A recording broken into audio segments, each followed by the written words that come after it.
सुनो बाबू, तो हम लोग जो चैप्टर पढ़ रहे थे उस चैप्टर का नाम था दो चर वाले रैखिक समीकरण। अपना पढ़ाई पे ध्यान दो, उस रिकॉर्डिंग पे ध्यान मत दो, ठीक है। चलो, तो हम लोग जो चैप्टर पढ़ रहे थे चैप्टर का नाम क्या था? दो चर वाले रैखिक समीकरण।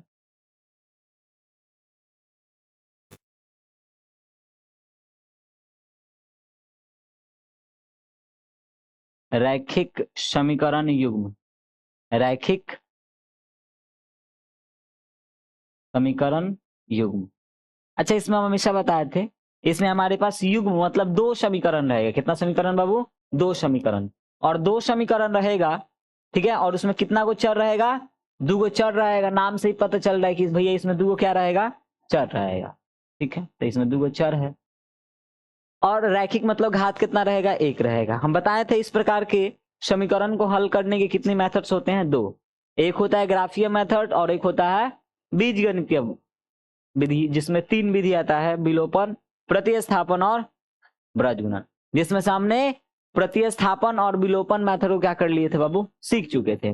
बुक के क्वेश्चन कर रहे थे लोग कि बुक में किस किस टाइप का क्वेश्चन आता है और उसको किस किस टाइप से हम लोग कर सकते हैं लोग, तो वो सारा चीज हम लोग देख रहे हैं। चलो ठीक है, चलो तो उसी को हम लोग आगे क्या करते बाबू? कंटिन्यू करते बुक वाला को।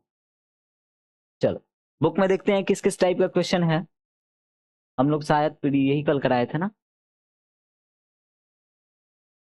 चलो है, चलो तो यहाँ पे बाबू थोड़ा ध्यान से सुनो। है, हम लोग यही चैप्टर कर रहे थे जिसमें से हम लोगों ने 3.1 प्रश्नावली पूरी तरीके से क्या कर दिया था बुआ? खत्म कर दिया था, ठीक है। तो आज हम लोग जो पढ़ने वाले हैं वो होगा 3.2। बना लेना लोग क्वेश्चन, ठीक है। ग्राफ बनाना तो एकदम ईजी है भाई, भागना।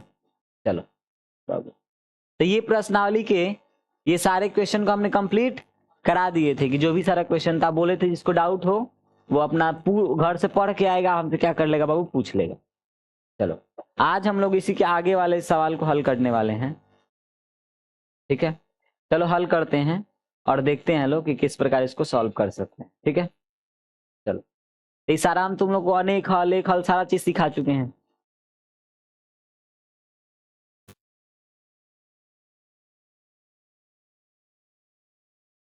ये सारा चीज देखो, ये बताया था ना। देखो इसको थोड़ा समझ जाते हैं कि अगर ध्यान से सुनो, a1 अपॉन में a2 बराबर नहीं है b1 अपॉन b2 के, a1 अपॉन में a2 बराबर नहीं है b1 अपॉन b2 के, तो उसको हम लोग क्या बोलते हैं बाबू? प्रतिच्छेद। प्रतिच्छेद का बात करते हैं तो वो कुछ कुछ इस टाइप से क्रॉसिंग रहेगा। क्रॉसिंग कितने वैल्यू पे काट रहा है बुआ? एक वैल्यू पे काट रहा है। कितने वैल्यू पे काट रहा है? एक वैल्यू पे काट रहा है। तो यहां से अगर हम समझते हैं कि इसका कितना हल होगा, तो कितना हल होगा बाबू? एक हल। अद्वितीय मतलब इसका कोई दूसरा हल होने वाला नहीं है। फिर हम बताए थे कि यह क्या है बाबू? एक बिंदु पे काट रहा है मतलब इसका हल निकलेगा, जिसका हल निकलता है वो क्या होता है? संगत। तो प्रतिच्छेदी भी किस में आता है बुआ? संगत के फॉर्मेट में आता है। फिर हम लोग बात करते हैं जैसे यहाँ पे सारा अगर इक्वल है तो उसको हम लोग क्या बोलते हैं? संपाती। मतलब एक के ऊपर एक हमने क्या कर दिया? रिप्लेस कर दिया है, उसको प्लेस कर दिया है। तो टू बी हर पॉइंट पे टच कर रहा है, तो हर पॉइंट पे टच कर रहा है मतलब उसके कितने सारे हल निकलेंगे? बहुत सारे हल निकलेंगे। यानी हम उसको बोलेंगे कि वो क्या होगा बाबू? उसका अपरिमित रूप से अनेकों हल निकलेंगे। अनेकों हल निकलने का मतलब क्या हुआ कि उसका हल निकल रहा है। हल निकल रहा है मतलब वो किसके कैटेगरी में आएगा बुआ? संपाती के कैटेगरी में आता है। फिर अगर हम यहाँ पे बात करते हैं लास्ट वाला, तो लास्ट वाला अगर दो इक्वल है, थर्ड वाला इक्वल नहीं है, तो देन उसको क्या बोलते हैं बाबू? समांतर बोलते हैं। मतलब एक दूसरे के एकदम आमने सामने है, सभी जगहों के बीच की दूरी क्या होगी? सेम होगी, समान अंतर होगा, तो उसको समान अंतर बोलेंगे। इसमें कोई बिंदु पर नहीं काटता है तो कोई हल कोई हल नहीं है मतलब किस में जाएगा बुआ? असंगत में। इसको बहुत डिटेल में हम क्या किए थे? पढ़ाए थे। आज हम लोग की क्वेश्चन की बारी है। चलो आते हैं क्वेश्चन करते हैं और सीखते हैं कि कैसे इसको हल करेंगे। चलो, जैसे ये हमारे पास उदाहरण क्या है बुआ? 4 है। उदाहरण 4। चलो आते ध्यान से देखो। सबसे पहली का बात इसमें क्या बोल रहा है उसको थोड़ा ध्यान से समझना और पढ़ना कि क्या बोल रहा है, ठीक है। चलो देखते हैं क्वेश्चन में और सॉल्व करते हैं इसको। सुनो ध्यान, इसको बाबू अगर हम सॉल्व करते हैं, ब्लैक कर दी क्या बैकग्राउंड? थोड़ा अच्छा दिखेगा। ठीक है, चलो अच्छे अच्छा दिख रहा है, इसमें भी अच्छा ही आएगा। नहीं लेकिन गड़बड़ हो जा रहा है।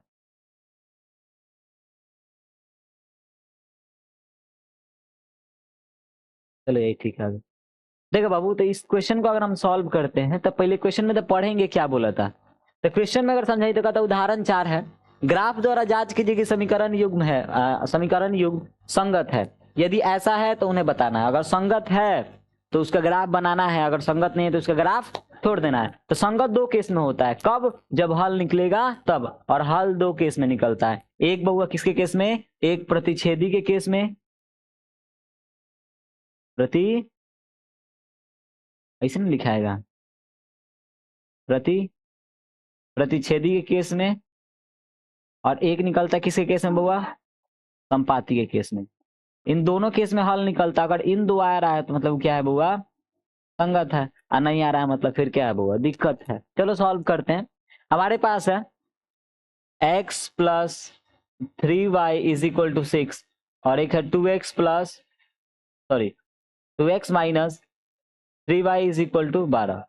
अगर हम निकालना चाहे अगर, तो ध्यान से देखना, यहाँ पे अगर हम a1 अपॉन a2 निकालते हैं तो वो आएगा बाबू 1/2। अगर यहाँ पर हम b1 अपॉन में b2 निकालते हैं तो आएगा 3/3, यानी कट के आ जाएगा 1/1। तुम दिमाग लगा, यहाँ पर a1 अपॉन a2 बराबर ही नहीं है किसके बुआ?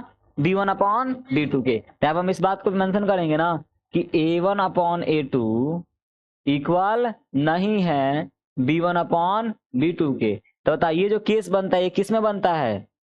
प्रतिच्छेदी के केस में। अब प्रतिच्छेदी है मतलब क्या होगा? संगत होगा का संगत? संगत होगा। क्यों? क्योंकि इसका हल निकल रहा है, और जिसका हल निकलता है उसको हम लोग क्या बोलते हैं? संगत। मतलब ये बाबू कैसा है बउआ? संगत है। असंगत है तो इसका हमको क्या खींचना है? ग्राफ खींचना है। कितने लोग हैं जो इन दोनों समीकरणों का ग्राफ खींच देंगे? चलो सारा लोग हाथ, हाँ देखा देखिए हाथ उठावा, वो क्या कहीं क्या सारा का फल मर दे। चलो है, तो बता ई कौन सा, कौन कौन लोग क्वेश्चन को सॉल्व कर लेंगे? उतरवा लो का इडली बना लेगा, लोग चेक कर लेंगे जो सारी चीजें हैं। चलो अगला है, चलो है, तो ये चेक कर लिया लो। अगर संगत बढ़ नहीं बता, ग्राफ क्या कर देना है? बना देना है। कुछ इस टाइप से ग्राफ बने, अपन तुम लोग क्या कर लेना, देख लेना। अच्छा इस क्वेश्चन को भी देखा, कहा था ग्राफ द्वारा ज्ञात कीजिए कि निम्नलिखित युग्म का हल नहीं है। हल कब नहीं होगा? जब समांतर होगा। समांतर केस में क्या होता है? a1 अपॉन a2 इक्वल होता है b1 अपॉन, इक्वल नहीं होता है c1 अपॉन। तो चेक करेंगे तब पता चले। चलो आज आज चेक कर लेते हैं। हमको बस सॉल्व होने से मतलब है, ठीक है, तो वही से हम लोग शुरुआत करेंगे।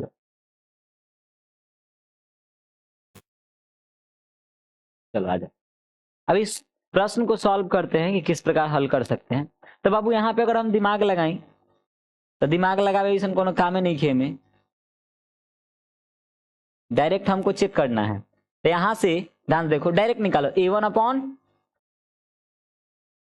a3 a2। तो a1 कितना है?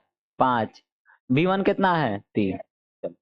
अब निकालो तुम b1 अपॉन, तो b1 कितना है? b1 upon b2। b1 है 8 लेकिन माइनस का, और ये कितना है बुआ?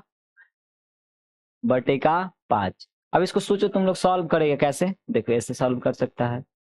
माइनस का 8 गुने 24 थी, 5 कहाँ चला आएगा? ऊपर, और 24 कहाँ चला जाएगा? नीचे। यानी सॉल्व करेगा तो 8 3 का 24 आ जाएगा। यानी इसको सॉल्व करने बाबू हमको मिलेगा 5/3। चला दूगो तो इक्वल हो गल बैगर बोक्का है। 24 में तो माइनस लगा है ना, तो माइनस माइनस भी कट जाएगा। ध्यान देखो है। अब लास्ट वाला c1 अपॉन में c2। अगर इस केस को चेक करते हैं तो 1, अब बटे में 3 बटा कितना है बुआ? 5। अगर सॉल्व कर देंगे तो ये आ जाएगा बुआ 5/3।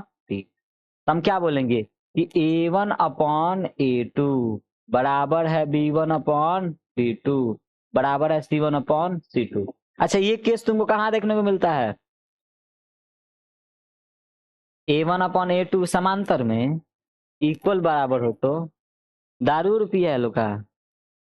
A1/A2 equal to B1/B2 equal होता है C1/C2 किसमें? संपाति में। बोका आदमी। किसमें होता है बुआ? संपाति में होता है। अब संपाति में हो रहा है तो ध्यान दो क्या बोल रहा है, अथवा अपरिमित रूप से अनेक हल है। क्या इसका अनेक हल है बिल्कुल है। संपाति है तो अनेक हल होगा। तो ये कल का ग्राफ द्वारा ज्ञात करना है। अब इसका ग्राफ बनाएंगे, क्या बनाएंगे बुआ? तारा पता बा जब ग्राफ जब भी बने बोलो तो ग्राफ कुछ इस टाइप से बनेगा, एक के ऊपर ही दूसरा का आ जाएगा, मतलब हर बिंदु पे टच कर रहा है। ग्राफ खुद से बना के चेक कर लेना लो, तो इससे पता चल जाएगा कि कैसा है बुआ, संपाती है कि प्रतिच्छेदी है कि वैसे पता तो चल गया कि संपाती बा। तो इसका कितना हल निकलेगा? इसका तुम लोग खुद से क्या बना देना बाबू? ग्राफ बना देना। इसका पीडीएफ तत्कालीन के लिए हम डाल देंगे ग्रुप में, ठीक है। चलो बोलो, इन दोनों प्रश्नों में या दोनों क्वेश्चन में किन्हीं को अगर दिक्कत है, क्या बोल बाबू? सीधा बैठा मर दे, पूछो खड़ा होको। ए भाई गुना में जाएगा पलटेगा नहीं रे, बचपन से नहीं पढ़ा है, बुलाए यहाँ पे वायरोलॉजी भी। चलो आगे बढ़ल जाओ। इस सवाल में कुछ पूछना है किसी को? समझ में आ गया? तालो बाबू बहुत अच्छा कहा कि सब सवाल एग्जाम में बनता है और आता भी है इस टाइप के सवाल, ठीक है। अगला प्रश्न पे आते हैं लोग।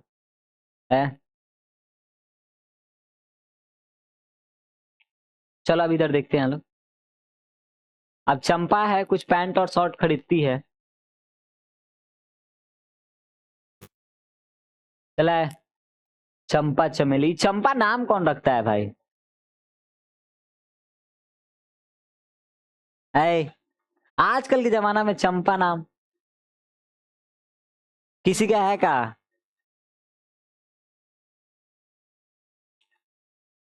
कची?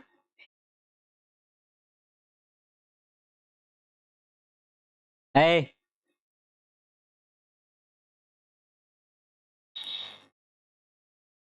चलो अब थोड़ा समझते हैं और इधर देखते हैं कि किस प्रकार इसको सॉल्व करेंगे।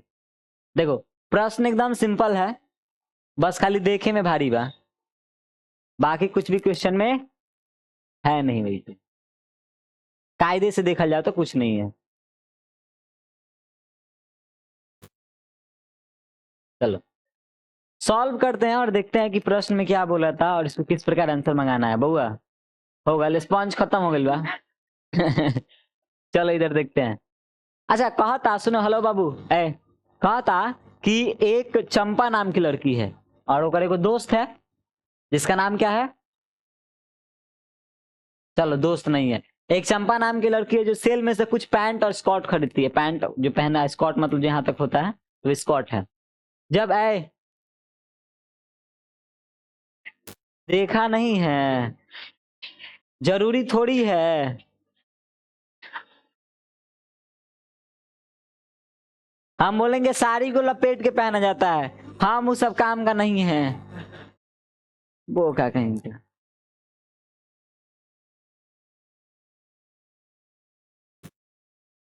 है देखो इधर सुनो। तो कहा था चंपा एक सेल में से कुछ क्या खरीदती है? पैंट और स्कॉट। तो पहले क्या बात मान लेता नहीं, पैंट का मूल्य एक्स और स्कॉट का मूल्य, पहले पढ़ो पूरा। जब उसकी सहेली का नहीं ना, सहेली हुई हमारा क्वेश्चन में याद बैठे, जब उसकी सहेली ने भी पूछा कि प्रत्येक के लिए कितना नग, नग मतलब पैसा, तो उसने उत्तर दिया स्कॉट की संख्या खरीदी गई, पैंट की संख्या के 2 गुने से 2 क्या है बुआ? कम है। अब देखा एक ने के थेथरा ही देखा, ये चाहती तो सीधा पैसा बता सकती थी, लेकिन ना, ये मैथ का स्टूडेंट है तो सवाल जवाब घुमा घुमा कर दी है। केगा केगा पहले का बात लिखा था नहीं, चाहती तो डायरेक्ट आंसर दे सकता था, लिखेगी ना, लेकिन एक के अंदर अलग चूल है। चार पास दो है, एगो पैंट है एगो शॉर्ट है, तो लिख देते हैं एक पैंट का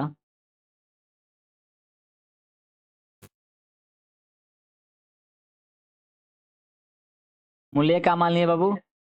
x रुपया, ठीक है। और एक स्कॉट का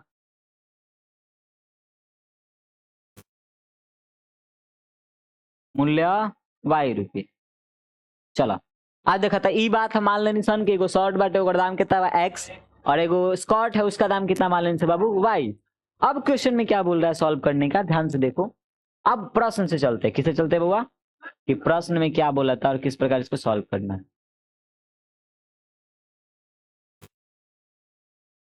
सीधा हो जो भाई, चलो है।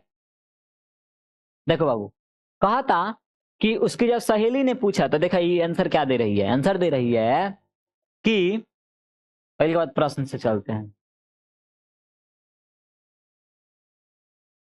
चलो देखा, कहा दिया कितने का है, तो उसने कहा कि जो स्कॉट की संख्या खरीदी गई, एक सेकेंड, इसमें हमको पैसा नहीं बताना, हमको संख्या बताना है, ठीक है।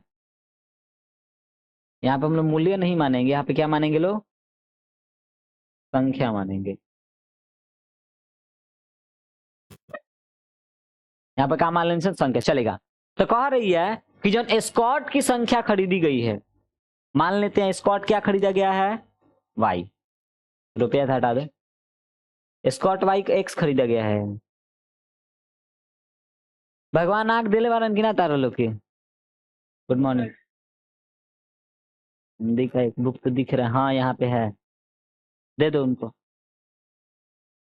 चलो तो मान लेते हैं स्कॉट की संख्या कितनी रुपया है, तब जगह करते तरीका कहा दिया कि पैंट की संख्या का 2 गुनी, पैंट का संख्या क्या है एक्स, इसका 2 गुना मतलब 2x है। सुनो, जो स्कॉट का संख्या है तो y है और जो पैंट की संख्या उसके 2 गुनी तो मतलब 2x के दुगुने से 2 क्या है। अब हम यही से मतलब ऐसा ऐसा दोस्तन से दूर रहे के चाहिए, ना तो फिर इक्वेशन हल करे के पड़ जाए कॉपी किताब से। मतलब लिट्टी खा रहा है, कई गो लिट्टी खाया, कई गो जिलेबी खाया, जिलेबी के संख्या के 3 गुने से 5 कम। तो फिर ऐसे दिक्कत हो जाएगा ना। नॉर्मल बता दो कि हेता हो खैनी है, लेकिन ना चले कोई ना। तो फर्स्ट इक्वेशन तो यहां से बन जाए, कैसे बन सकता था ध्यान से देखा है, सुनो देखो, ये प्लस में इधर आएगा, ये माइनस में इधर आएगा, तो देखो क्या हो जाएगा 2x प्लस में रहने आलता, आई माइनस में था इधर आएगा तो प्लस में, तो ये समीकरण क्या बन गया हमारा। चलो अब फिर आगे देखते हैं। फिर स्कॉट की संख्या खरीदी गई पैंटों की संख्या से, अब देखो वाह हे भगवान। चलो कहता है देखो स्कॉट की संख्या, स्कॉट की संख्या क्या है बुआ वाई, खरीदी गई पैंटों की संख्या से 4 गुनी, 4 गुनी मतलब 4x, 4x, 4 गुनी से भी 4 कम है, 4 क्या है, तो यहां से भी निकाल लेंगे x है, प्लस में इधर आता तो आई माइनस में उधर जाता तो प्लस में, तार पास 2 समीकरण का होगा बाबू बन गया। अब कितने लोग इसको सॉल्व करके एक्स और वाई का मान निकाल लेंगे, एक्स के निकल गल मतलब पैंट की संख्या होगा और वाई निकल गया मतलब स्कॉट की संख्या। बोला क्वेश्चन समझ में आया कि नहीं आया, पक्का 100%। तो इस प्रकार से इजीली इसको सॉल्व कर सकते हैं लोग। क्या वो क्या